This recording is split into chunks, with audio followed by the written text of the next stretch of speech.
दोस्तों, तो आज के वीडियो में जानेंगे लोग एम लक्ष्मीकांत के चैप्टर नंबर 2 के बारे में। अध्याय नंबर 2 है संविधान का निर्माण। तो मेकिंग ऑफ द कॉन्स्टिट्यूशन, संविधान का निर्माण। तो इसे दो भागों में बांट कर देखेंगे लोग। पहला है संविधान सभा की मांग और दूसरा है संविधान सभा का गठन। तीसरा है संविधान सभा की कार्यप्रणाली और चौथा है स्वतंत्रता अधिनियम द्वारा परिवर्तन और पांचवा है संविधान सभा की समितियां और संविधान का प्रभाव में आना और संविधान का परिवर्तन। कांग्रेस की विशेष समिति, संविधान सभा की आलोचना और संविधान का हिंदी। तो सबसे पहले संविधान सभा की मांग में देखेंगे लोग। तो 1934 में एम एन राय के द्वारा पहली बार संविधान सभा का गठन की मांग की गई और एम एन राय को संवैधानिक सलाहकार भी कहा जाता है। 1935 में भारतीय राष्ट्रीय कांग्रेस के द्वारा भी संविधान सभा की मांग की गई थी और 1938 में जवाहरलाल नेहरू जी के द्वारा यह घोषणा की गई थी कि संविधान सभा का गठन वयस्क मताधिकार के आधार पर होना चाहिए। 1940 में अगस्त प्रस्ताव आया था और 1942 में क्रिप्स मिशन आया था और 1946 में कैबिनेट मिशन आया था। संविधान सभा का जो गठन किया गया था उसके चुनाव कैबिनेट मिशन के सिफारिश पर हुए थे। संविधान सभा का गठन कैबिनेट मिशन के अनुसार हुए थे। संविधान सभा का गठन कैबिनेट मिशन के अनुसार हुआ था और नवंबर 1949 में संविधान सभा का गठन हुआ। कुल सदस्यों की संख्या 389 थी। देशी रियासतों को सीट जनसंख्या के अनुपात में दी गई और ब्रिटिश प्रांत को आवंटित सीटों का निर्धारण 3 प्रमुख समुदायों के बीच होना था। समुदाय के सदस्यों का चुनाव प्रांतीय असेंबली में उस समुदाय के सदस्यों के द्वारा एकल संक्रमणीय मत पद्धति समानुपातिक प्रतिनिधित्व तरीके से किया जाना और संविधान सभा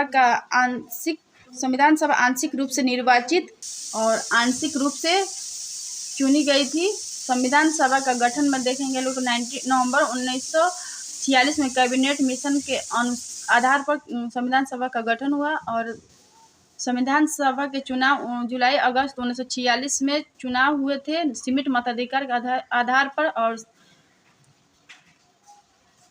और कुल सदस्यों की संख्या देखेंगे लोग तो 389 थी। 296 ब्रिटिश भारत के लिए और 93 सीटें देशी रियासतों के लिए थी। और संविधान सभा का सदस्य आंशिक रूप से निर्वाचित और आंशिक रूप से नामांकन थी और संविधान सभा में जो पद्धति अपनाई गई थी वो एकल संक्रमणीय मत पद्धति समानुपातिक प्रतिनिधित्व अपनाई गई थी और संविधान सभा के निर्माण में 15 महिलाएं थी और संविधान सभा के जो सीट चुनी गई थी उसका अनुपात जनसंख्या के अनुपात में सदस्य के संख्या तय की गई थी। लगभग 10 लाख लोगों पर एक सीटें थी और 3 प्रमुख समुदायों के बीच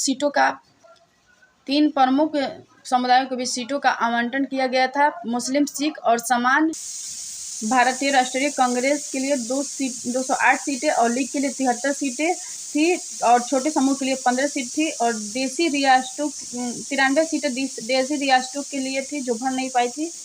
संविधान सभा के कार्यप्रणाली में देखेंगे लोग तो संविधान सभा की पहली बैठक 9 दिसंबर 1946 की और 207 सदस्यों ने हिस्सा लिए थे और अस्थायी सभापति डॉक्टर सच्चिदानंद सिन्हा थे और 11 दिसंबर 1946 को जो बैठक हुई थी इस बैठक में अस्थायी सभापति चुने गए थे। तो अस्थायी सभापति डॉक्टर राजेंद्र प्रसाद थे और उपाध्यक्ष HC मुखर्जी थे।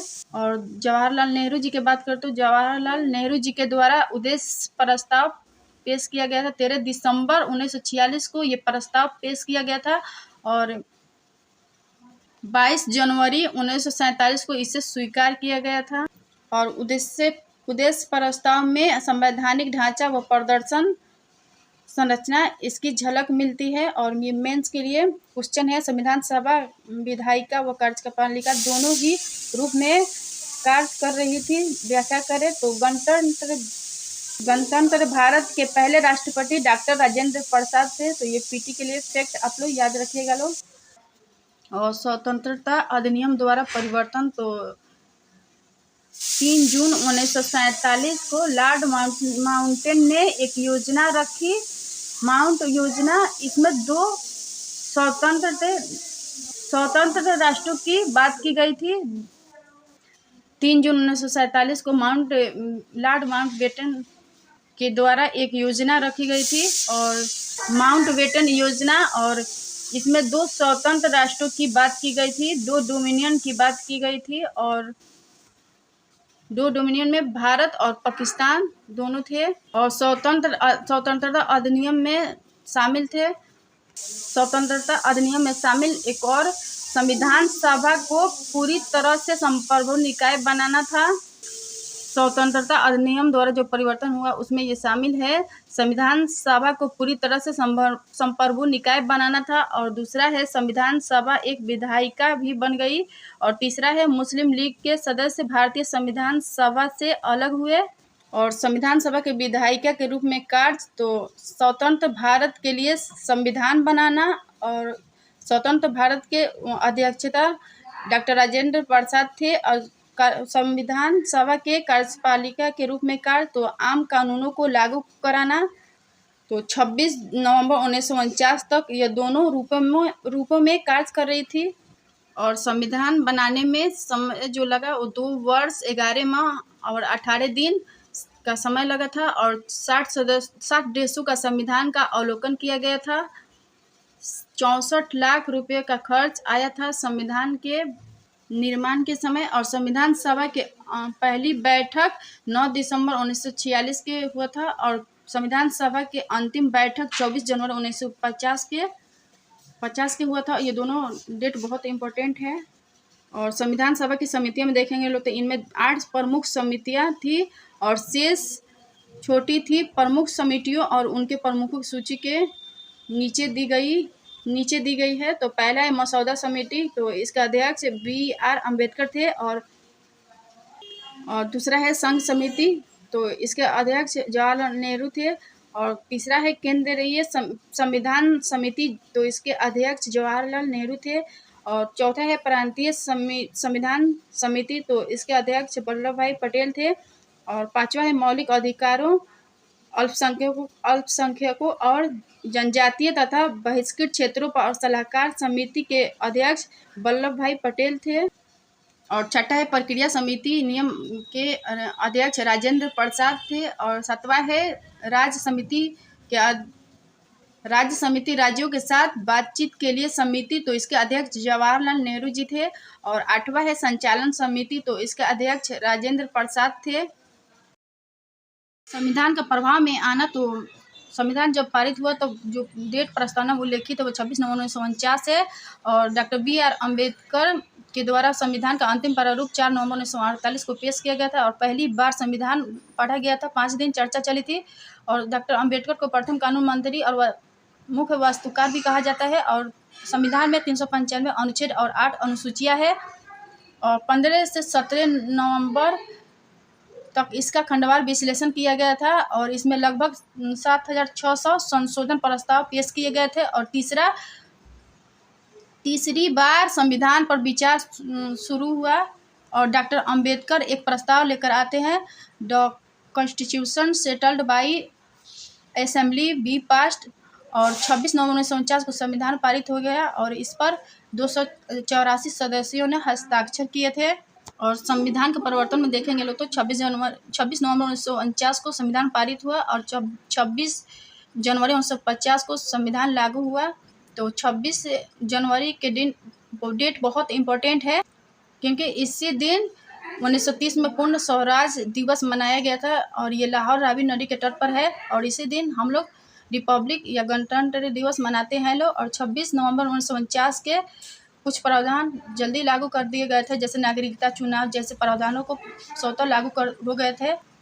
और संविधान सभा की आलोचना, तो यह प्रतिनिधि निकाय नहीं था, क्योंकि वयस्क मताधिकारों के आधार पर चुनाव नहीं, और दूसरा है संप्रभुता का अभाव, तो ब्रिटिश सरकार का प्रस्ताव के आधार पर, और तीसरा है समय की बर्बादी। तीसरा कही जाती है कि समय की बर्बादी, क्योंकि 2 वर्ष 11 महीना 18 दिन लगे थे संविधान के निर्माण में, और जबकि अमेरिकी संविधान 4 मंथ में तैयार हो गए थे बनके।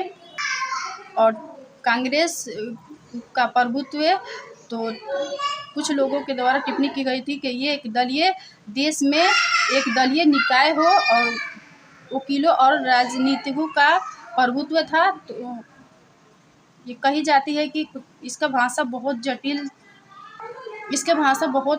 जटिल था। और संविधान का हिंदी पाठ में देखेंगे लोग तो मूल संविधानों में हिंदी भाषा पाठ का प्रावधान नहीं था। और संविधान का हिंदी पाठ में देखेंगे लोग तो मूल संविधानों में हिंदी भाषा पाठ का प्रावधान नहीं था। और इसमें एक संविधान संशोधन किया गया था जिसके द्वारा आर्टिकल 389 और भाग 22 को 58वां संविधान संशोधन के द्वारा जोड़ा गया था। और इसमें 3 प्रमुख बातें कही गई थी। पहला है संविधान का प्रकाशन या अनुवाद हिंदी के लिए शब्दावली व भाषाई स्वीकार किया जाएगा। और संविधान का संशोधन अंग्रेजी व हिंदी दोनों में अनुवाद किया जाएगा। और दूसरा है हिंदी पाठ का वही अर्थ होगा जो अंग्रेजी के मूल पाठ में होगा। और तीसरा है जो भी संविधान संशोधन है अंग्रेजी से हिंदी अनुवाद किया जाएगा। और ये कुछ इम्पोर्टेंट फैक्ट है। तो कैबिनेट मिशन में 3 सदस्य थे। तो पहला है लॉर्ड पैट्रिक लॉरेंस और दूसरा है लॉरेंस सर स्टैफर्ड क्रिप्स और तीसरा है एबी अलेक्जेंडर थे। तो ये कैबिनेट मिशन के 3 सदस्य थे। और 22 जुलाई 1947 को राष्ट्रीय ध्वज को अपनाया गया था। और 24 जनवरी 1950 को राष्ट्रीय गान को अपनाया गया था। और 24 जनवरी 1950 को राष्ट्रीय गीत को अपनाया गया था। और 24 जनवरी 1950 को डॉक्टर राजेंद्र प्रसाद को पहले भारत के राष्ट्रपति के रूप में चुना गया था। और ये मसौदा समिति जिसे ड्राफ्ट कमेटी भी कहा जाता है, ड्राफ्ट कमेटी का काम संविधान के ढांचा तैयार करना ड्राफ्ट कमेटी के काम था। और ड्राफ्ट कमेटी के अध्यक्ष doctor B are Ambedkar ji थे। और बाकी के भी 6 सदस्य थे। तो उन लोगों के नाम गोपाल स्वामी अयंगर पहले थे और दूसरा अल्लादी कृष्ण स्वामी अय्यर और तीसरा है डॉक्टर के मुंशी, चौथा है सैयद मोहम्मद सादुल्लाह और 5वां है एन माधव राव। तो ये BN मित्तल के जगह पे आए थे। और TT कृष्णमाचारी, तो ये डॉक्टर DP खेतान के मृत्यु के बाद आए थे। और ये कुछ इम्पोर्टेंट फैक्ट है। तो 26 जनवरी 1950 को भारत को वास्तविक संवैधानिक स्थिति एक संप्रभु लोकतांत्रिक गणराज्य था। और संविधान दिवस को राष्ट्रीय विधि दिवस के रूप में भी जाना जाता है। इस संबंध में कुछ इम्पोर्टेंट फैक्ट है। तो वर्ष 1949 में इसी दिन अर्थात 26 नवंबर 1949 को संविधान सभा द्वारा औपचारिक रूप से भारत के संविधान को अपनाया गया, जिसे आगे चलकर 26 जनवरी 1950 को लागू किया गया था। और दूसरा केंद्रीय सामाजिक न्याय और अधिकारिता मंत्रालय ने 19 नवंबर 2015 को भारत सरकार द्वारा 26 नवंबर को संविधान दिवस के रूप में मनाने के निर्णय को अधिसूचित किया था। और संविधान के बारे में महत्वपूर्ण कथन तो पहला है वर्ष 1934 में MN रॉय द्वारा पहली बार संविधान सभा का विचार प्रस्तुत किया गया था। और वर्ष 1946 को कैबिनेट मिशन योजना के तहत संविधान सभा के लिए चुनाव का आयोजन किया गया था। और प्रसिद्ध सुलेखक प्रेम बिहारी नारायण और रायजादा ने संविधान की मूल प्रतियों को तैयार की थी। और मूल रूप से भारत का संविधान अंग्रेजी और हिंदी भाषा में लिखा गया था। तो ये M लक्ष्मीकांत के चैप्टर नंबर 2 है। अगर आप लोग को वीडियो पसंद है तो like share comment and subscribe कर दीजिएगा। लो थैंक यू।